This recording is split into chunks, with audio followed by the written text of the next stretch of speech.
welcome along to the On the Whistle podcast in conjunction with our friends from the Shirtless Plantain Show, Aloha.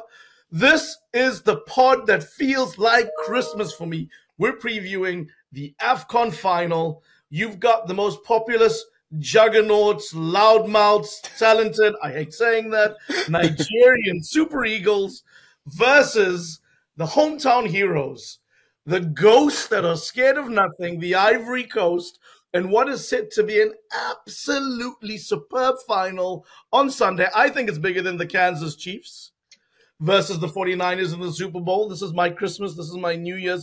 This is all the Kool-Aid in the punch. But to bring this alive, I'll start with our guest, Coach from the Shirtless Plantain Show. Coach, so good to see you. I hope all is good with you. Yeah, I mean, apart from the fact that I'm probably coming down with a cold, everything is great. It's been a great week, football week for me personally. Absolutely amazing football week. Smashing Liverpool, getting through against South Africa. It's been great. It's genuinely been great. And the nerves aren't setting in now, but I can probably tell around maybe 7:30 on Sunday, I'm going to be completely and utterly, I'm going to be a mess basically. And yes, Nigeria, clearly the most talented team. But you know what? We still have the Grammy. We still have Tyler. We still have Courtney Freeze, Premier Soccer League winner, most handsome man on the pod, a guy who used to shine the shoes for Dalron Buckley and Benny McCarthy. You might know one of the two. Courtney, how are you doing, my brother? Firstly, good evening, everybody. Lovely to see you all. I won't be watching that huge spectacle on the weekend that's happening in America. It's a terrible spectacle. No one cares about them going out there to play their 2 minutes of football and say, we play football, and yet you don't touch the football the whole game. What we will be doing is watching the final of the AFCON. Firstly, let's give props to Nigeria for their winning the semi-final. Fantastic. Well done. Good job. It was such an exciting game. Really enjoyed it. This is what you want from a semi-final and in the other semi-final. But now it brings the two juggernauts together, two powerhouses in Africa. You have the Super Eagles and Cote d'Ivoire. I couldn't think of two better teams getting to the final. Let the slugging commence. Absolutely. It's a heavyweight title bout.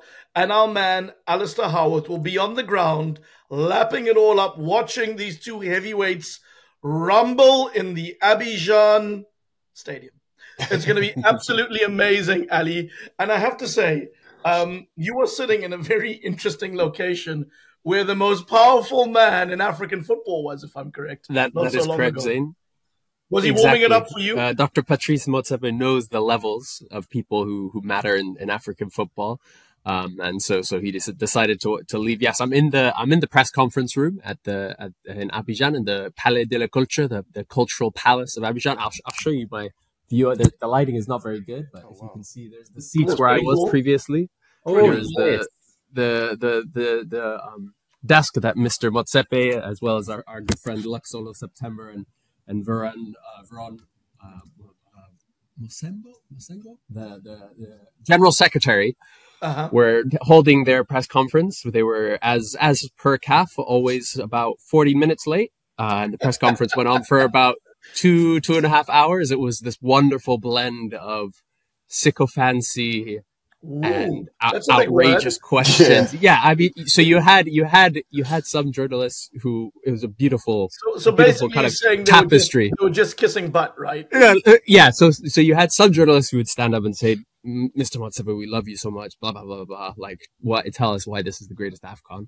Then you had, ranging from that to others who stood up, and one guy was hilarious. He was like, Dr. Motsepe, your CAF media officers have been treating us terribly. We demand that they take better care of us. One guy was also saying that for anyone who's covered 4 or more AFCONs, they deserve to be paid by CAF. What? To get some kind of, I don't know, like a solidarity fund or something. And then you had some other kind of more questions you would expect about, the way things have run, about some of the issues, about, for instance, the bus crash that some of us were in. And Motsepe was at his kind of very best, kind of deflecting questions, complimenting people. I think he used the word beautiful country maybe about 100 times, the phrase. So it's this, I'm hoping that we're a little more sharpened and focused than he was. But yes, it's a pleasure to be here. Yeah. Well, look, I think we'll take our temperature and do our takeaways on the tournament when the time is right. But now we're going to honor the two teams in the final, the Ivory Coast and Nigeria. I mean, it is a heavyweight encounter in so many ways. And, I'm going to start with, I hate to call them the away team, but the traveling Nigerians, who pretty much have looked pretty impressive this entire tournament, living up to their talent. The South Africans obviously caused them a bit of trouble, taking him to pens. To be honest, more than a bit of trouble. Come in. Well, I mean, you're the man who bleeds green. No, seriously, You're the man who flies like a super eagle. I mean, it's been a great tournament, hasn't it? It has. I mean, every match day, I've lost count of how many different Nigeria kits that I've had, but every single match day, I've just won a different one. And I think on Wednesday, that was like the most I sweated, genuinely. I think my heart rate got up to 128. I was literally checking on my watch, and my heart rate got up to about 128 beats per minute. And South Africa, by far, I think gave us the sternest test, and not just because it went to penalties, but you can tell that a bunch of the players play for the same club because the synergy and the telepathy, everything was there. Like the movement, the way they all pressed in unison. I think Mokoena is probably the best midfield performance I think I've seen. I'd like to say. I've forgotten the fella from Cape Verde. I've forgotten his name, but I think he put in a really good performance as well one time. But I think Mokoena eclipsed it in the end. Evidence, unlucky of the penalty, but I think that's the prototype way to play as a 9 in the tournament. He was ridiculous. But yeah, I think genuinely Nigeria didn't adapt at all, and that's what South Africa capitalized on. And fortunately, because when you have a world class talent like Osimhen, you can literally do things in a split second, and you're a goal up out of nothing. That's essentially what saved us. But I will say, I noticed in the last 10 minutes of extra time, South Africa were definitely playing for penalties, and it didn't work out, unfortunately. I thought that both teams could have went for it right to the end. But yeah, I'm over the moon, genuinely. By far, this is the hardest test that Nigeria faced in the AFCON. Like, I don't even think in 2019 Algeria played this well. I don't think in 2022 Tunisia played this well. Like, it was a really, really good game from South Africa. I have to take my hats off to them for real. I mean, it was, but sorry, Ali, you go, brother. I think before we go any further, we have to address the very absurd, well, I wouldn't say elephant in the room because the Ivorians are the elephant in the room, but what happened in that game?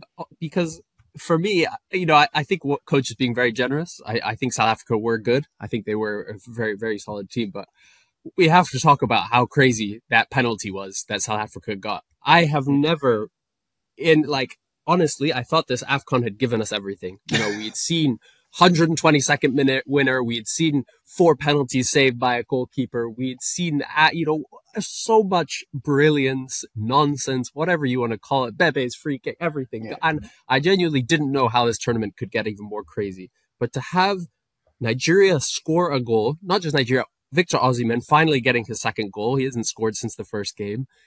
Kill the game. Super Eagles chilling, cruising into the final. We just got, 5 minutes left of the game. We're 2-0 up, blah, blah, blah. To within a couple of minutes. Flashbacks now, please. Seriously, my heart's going again. Not just having the goal ruled out, but a penalty being given to South Africa, which of course the Mohomo going to put away. Yeah. What absurdity is that? Honestly, it was the right call, by the way. I call it justice. Yeah. Justice. It was the right call, but me and Dean had a conversation about it. It was like, we've always, since VAR come, we've always asked what happens if in a phase of play, referee misses something and the other team goes and scores in that same phase of play. What is the actual ruling on it? And now we found out. I've always kind of wondered, do you still keep the goal and also give them a penalty? How does it work? Because do you get what I'm coming from? Because it's almost it's almost like it's not really the other team's fault that they didn't call it kind of thing. They just played. Wow. They played to If the the whistle. foul was called, coach, then you don't get the goal. Yeah, that's- Yeah, of course, Yeah. 100%. Confident goal, right?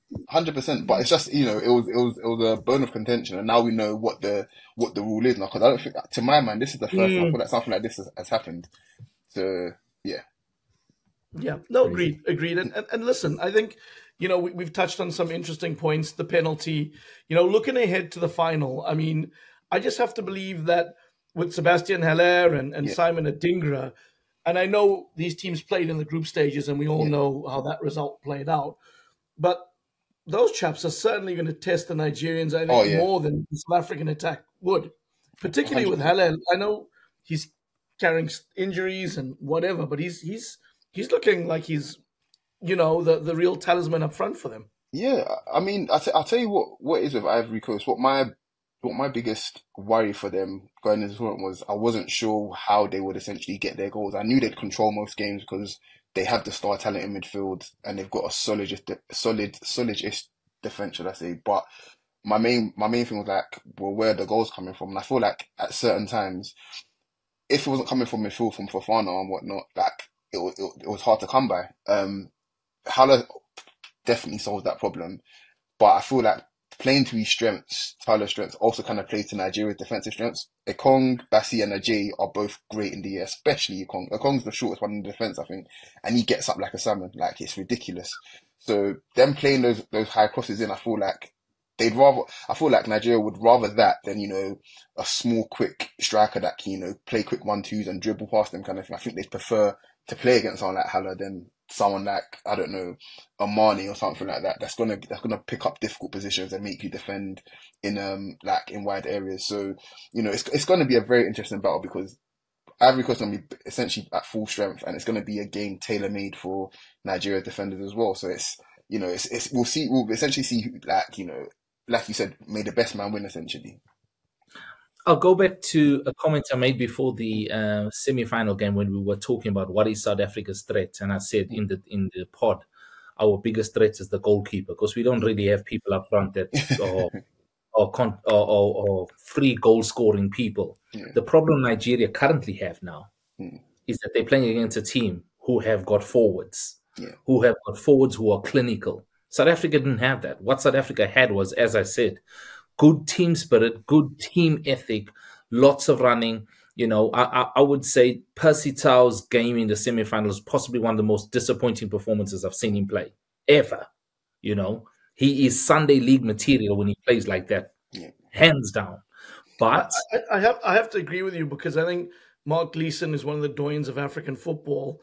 And Mark, your football better than me. I ain't saying you don't, but I think you're hyping that boy up way too much when he looked pretty ordinary. So keep going, Courtney. Pretty ordinary. Now, you look at that, and Nigeria were heavily tested by a team that didn't really have a focal point. That's not who they're going to face in Ivory Coast. As I said before, you don't want to face Ivory Coast. Ivory Coast have all the wrong ingredients with them. Absolutely everything is wrong, right? I think they're coming 2 coaches to the stadium. I don't think they got no coach as well. Firstly, there's no coach. Excuse the pun. No coach. They've got someone that's trying to be the manager of the team. Everything is wrong, and in that dysfunctionalness is a threat to Nigeria. That's for sure. And Courtney, I got to ask you this. You're a former player. You know what it's like to lose to a team and then to come up against them in a key game, right? Like, from a motivation perspective, the Ivory Coast don't need much. They're at home, and they need to right the wrong of the team that virtually eliminated them from this tournament. Absolutely. But they've got the opportunity to right the wrong, one.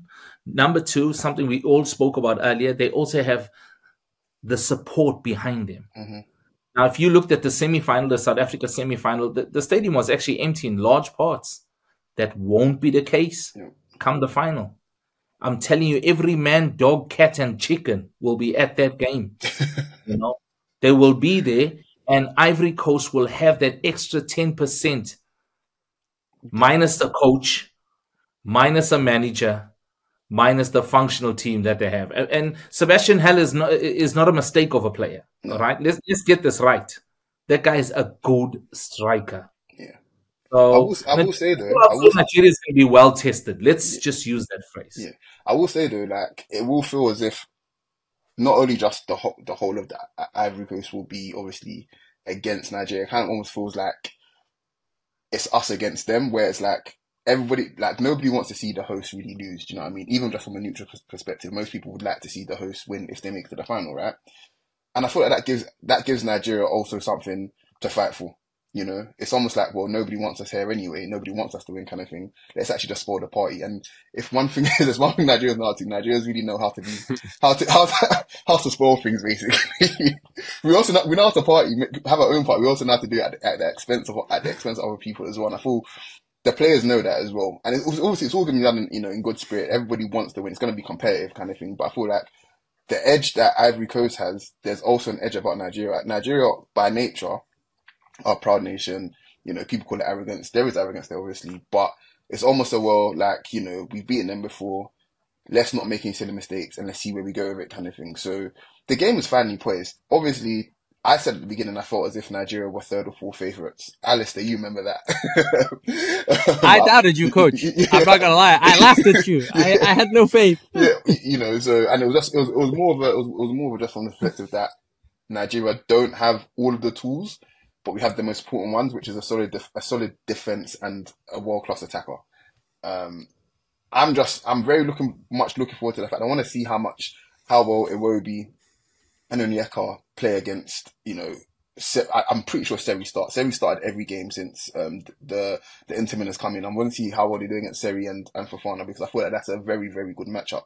The running power of Fofana against the running power of Onyeka is ridiculous. The subtlety of Iwobi's game against the subtlety of Seri's game as well. It's very, very finely poised pretty much every way you look around the pitch. But yeah, I can't, like I said, for the last 2 or 3 games, I can't call it. I feel the only game I felt confident that Nigeria would definitely win was probably against Angola.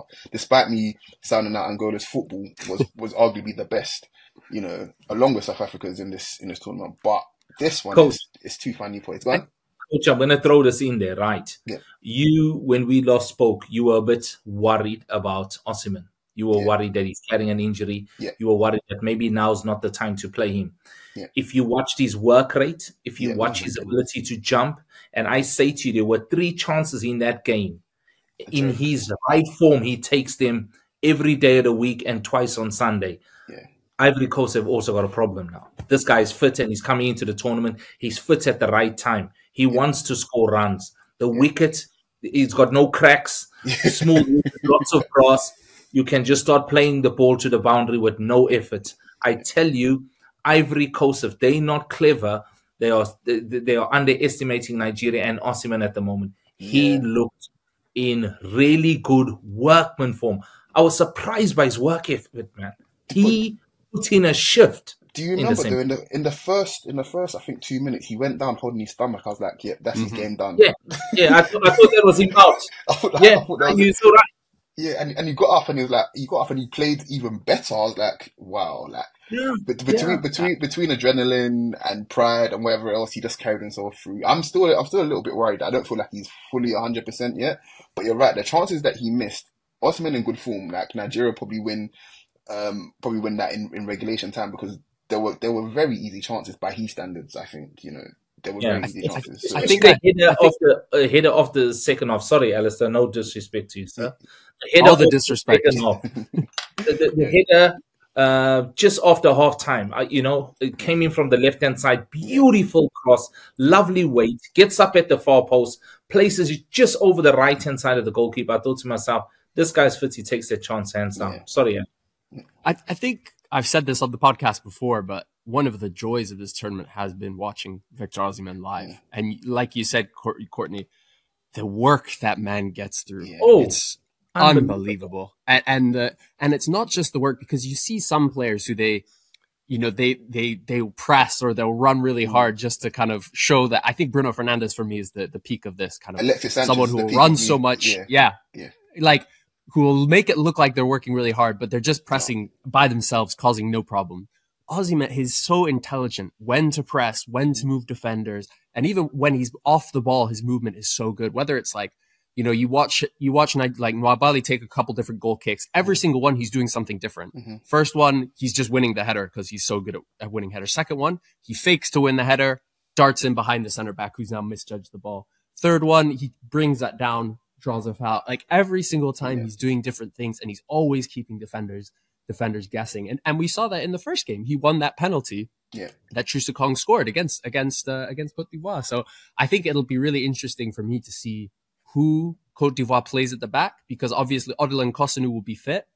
And while he had one of the worst performances I've ever seen in the game against Mali, when he got sent off and Sinayoko kind of twisted him inside and out, he is an excellent 1v1 defender. As is Diomande, who again played in that first game, hasn't played really since. Whereas Willy Bolly is a bit more of a, you know, a meat and potato center back. You know, he doesn't want to be caught in a 1v1. He wants crosses and he wants to clear things. So it'll be really interesting to see who pairs with Evan Ndika. And I think from the Ivorian side, look, I think Sebastian Aller is, you know, he's not nearly as good as Victor Osimhen, but as you said, Courtney, he is a proper center forward. And even when he's not fit, you know, even like the goal he scored against DR Congo, that goal should not have gone in. But, you know, center forwards find a way to scuff their shots and still score. And can I say something, actually? I've seen both R9, the original, the only Ronaldo to my mind anyway, and Zlatan score almost carbon copies of that exact goal. It's an intentional thing from strikers to hit it into the ground like that. I just feel like he probably 100%. he just didn't catch it as sweetly as he probably wanted, but it's definitely an intentional thing. So Haller is a very, very, very dangerous striker for sure. But I also think, like what you said, Coach, was kind of spot on, is that Cote d'Ivoire and Aller in particular play a way that Nigeria want to play against. And we saw that again in the first game. You know, crossing, that's Nigeria's bread and butter, you know, especially Troost-Ekong. Ajayi, you know, Bassi's been a little more shaky in my opinion, particularly in the air, but this is what they want. And so for me, the key for Cote d'Ivoire is actually, it's not Aller. It's not even Fofana, who I think, you know, still has a big role to play, but it's actually Simon Adingra. Yeah. And I've been his biggest fan at this tournament. I very much a stan account myself of Adingra, and even when he's not playing, that's when I think he's like, I'm calling for him to come out every time, because every time he plays, he makes such a difference, and he's such a different. I think I've mentioned this before as well. Such a different profile to Max Gradle, to Jeremy Boga, to Nicolas Pepe. All of those guys want to, you know, stand up a defender, beat them, and either shoot or cross. You know, they want to do that. Whereas Adingra wants to come short. He wants to link up. He wants to move the defenders. And I think if there's one vulnerability that this Nigeria team has, it's in those spaces. Not so much right back, because I think Olayin has been excellent, but in behind the wing backs, particularly on that left side, if it's Sanusi, or on the right side, if it's Osei Samuel. Whereas I think Ayin has actually been brilliant. And so I think for me, that's going to be where the interesting battle is going to be from a Cote d'Ivoire perspective. Can you get Adingra moving the players, particularly linking up with Fofana on that left side? You know, can you get him to pull in, draw a defender, bring in Fofana, let Ghislaine Konan, you know, bomb on down the wing, whatever it is. I think Adingra and Fofana, their relationship is what's going to be key, because like you say, just crossing it, that's not going to work against this Nigeria team. They're too good for that, even if Aller is excellent himself in there. Whereas, you know, their ability to move players. And I think one thing that struck me that Ivory Coast did quite well against DR Congo was particularly actually Wilfred Singo, who, for me, I've never really thought of him as a very good attacking wing back, more of kind of a center back that plays on the right. His crossing was excellent. And that one chance that Adingra missed, that was a brilliant cross from Wilfred Singo. And he had a couple of those. So for me, it's, can Ivory Coast not just cross aimlessly, like Nigeria want them to, but can they create the situations in which a Fofana or an Aller can latch onto a cross? I think for me, that's where the battle is going to be won or lost. Well, let me throw in some stats that might feed how this final sort of plays out. And these are important things to consider.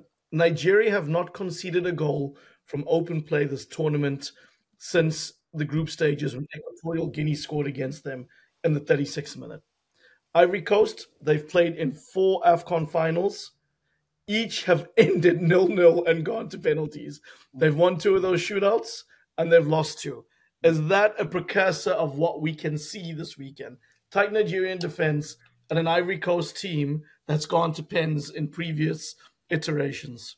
And what sweetens it is both of these teams have now won a penalty shootout. Yeah. You know, so it's not, you know, I'll be honest, I slandered Mwabali on this podcast. I said that if it went to penalty, South Africa would win, Ron would reign supreme. But Mwabali showed that he's got it in him. Yeah. But Yaya Fofana's also shown that he's got it in him. United 1, Sundowns 0. Sundown 0. Exactly.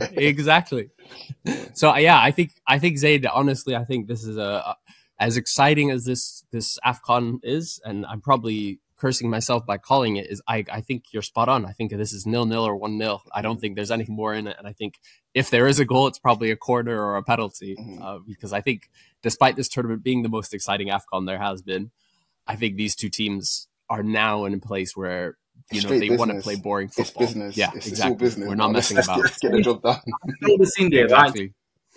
right? The fear factor is, I think, where people need to be looking. Where is the fear factor? And the fear factor is nobody wants to play against a striker that's hard running, quick, and continuously hard running. Not hard running now and again. Not a Tony Yeboah. You know, run hard today for 30 minutes and then stop running. No, someone that's consistently working hard, chasing, tackling, getting back, heading, fouling people. Nobody wants to play against a striker like that. Nobody wants it. No defender wants that. That's why people don't like Darwin Núñez. People don't like him because they say, we would hate to play against him. That's who Osimhen is, with a clinical touch. Yeah, that's a good point. My friend raised this point to me the other day. It was just like when you play football in general, like especially at a lower level, the players that look good normally perform relatively well, right? Osimhen at the top level, it's not, let's be frank here, it's not pretty. It's not pretty, but I can imagine there isn't a single defender that's playing today that would enjoy playing against him. He's just awkward. He's just not awkward in his actions, but awkward in how to deal with him. How do you actually deal with Victor Osimhen? Do you know what I mean? It's just, it's a question that you have to ask yourself, because there isn't a real answer. You just have to hope you get kind of lucky in a way, that he doesn't outmuscle you, that he doesn't outjump you, that he doesn't outrun you, that he misses a chance. Because he's always going to get something, whether it's from him pressing, whether it's from a cross, whether it's from a deflection. He's going to be outworking everybody pretty much. Could you imagine what it was like if he grew up to be a centre back? He'd be one hell of an annoying centre back, because he's always going to be on the move, always going to be on his toes, not making sure nobody gets a half yard on him. So, you know, Courtney, you're spot on. That's where Nigeria have to essentially make the difference. I trust our defence, but our attack at times, look, our top scorer is Lookman, and Lookman, all these goals have come from all the hard running of Osimhen. So, you know, but doesn't it say something about the strategy, coach? That you know, everyone's looking at Osimhen, but Lookman has slipped under the radar and done some great business, right? Yeah, he's been fantastic. I mean, if we're going to do this in the debrief, but I genuinely do think if we're picking team of the tournament, I've already got 4 Nigerians in my team of the tournament already, and this isn't even a bias. Surprise! To be fair, I'm still flipping a coin between I've forgotten his name. Oh my gosh, your goalkeeper. Oh my gosh, I've forgotten his name. Mwabali. Standing. No. Your goalkeeper. Oh, Ronwen Williams. Williams, that's it. Between Williams and Mwabali, honestly, I can flip a coin. I couldn't care less who gets got in goal for team of the tournament. I think they've both been out of this world. But just I think. Bono. but yeah, I think. Yeah, you're going, coach. No, I was going to say that, you know, as the tournament has progressed, Ivory Coast coming back from the dead has been probably the story of the tournament overall, and they absolutely deserve to be here. I mean, if a team is down and out like that, and you give them a chance to get back, it hasn't been given to them. It hasn't been. They've earned it all the way, and you know, a few of their players, like for example, I think Ndika could easily be in team of the tournament absolutely for sure. I think Fofana's been a little bit underwhelming. Ever since he's come into the team, has essentially just changed the whole way Ivory Coast play. He could easily be a shoe in there as well. There's been a lot to love about both of these teams in general. Seriously. I want to make a point here, gentlemen. I want to make a point. I'm sorry, Zayn. I know you're about to add something to it, and what I want to add is not just about. But I want to talk about the tournament. Normally, when the African Nations Cup tournament is on, the AFCON's on, I'm sometimes embarrassed because things are always wrong. Look what happened at the last one with the with the goalkeeper going in and 9 people playing, and the The pitches referee called the game 15 minutes before before the game, 15 minutes Alasdair before, sitting in the dark. There's so many and things that go wrong, right? 2 men and a dog sitting in the stadium watching it and walking around to the other side to make the stadium look full. But I will tell you this. I've not had so many messages from football people that I message across the world. Hey, are you watching these games? I get to football on a Saturday afternoon. The guys are talking about the AFCON. I'm thinking to myself, what is going on here? You know what is going on? It is a super tournament, guys. We have been dealt a dynasty of football, from this continent, and I couldn't be more happy. And it's amazing. We only have 2 more years to wait before we see it again. Yeah. But if that's in 18 months. 18 months, sorry. Yeah.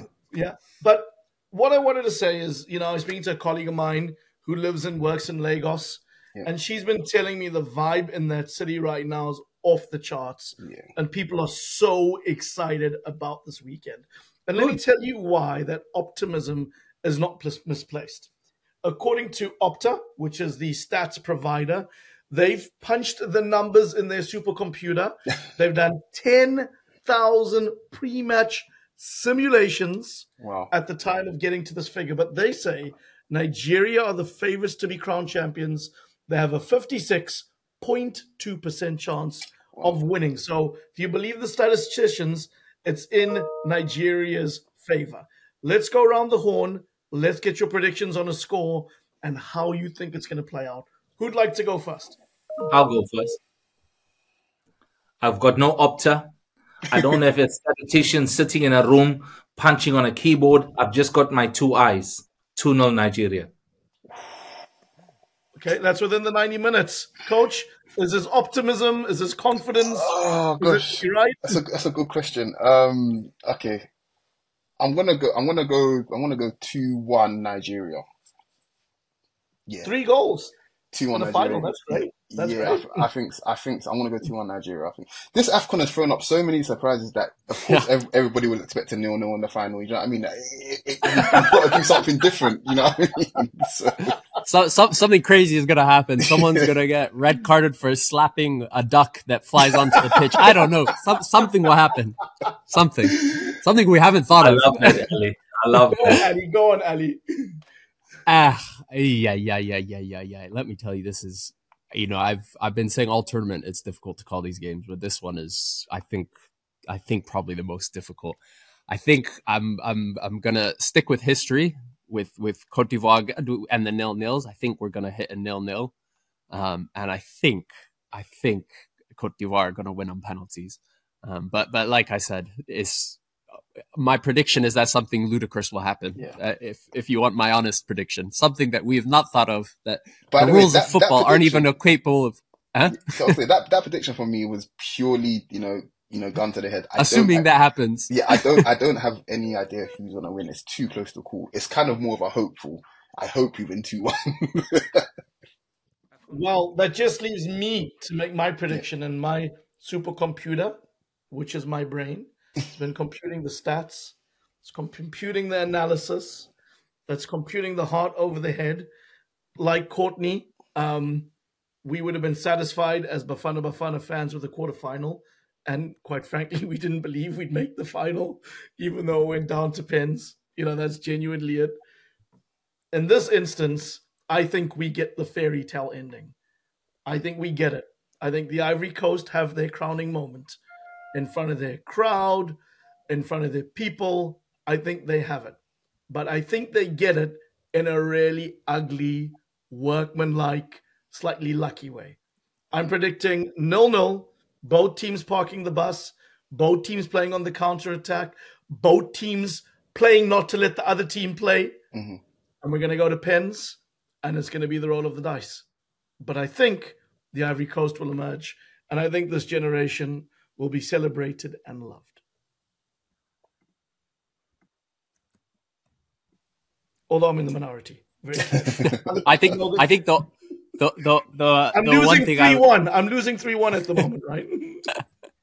I think for me the only thing that remains to be said is, and I'll say it because Francis isn't here to join us, is that regardless of who wins, Africa has won. Football has won.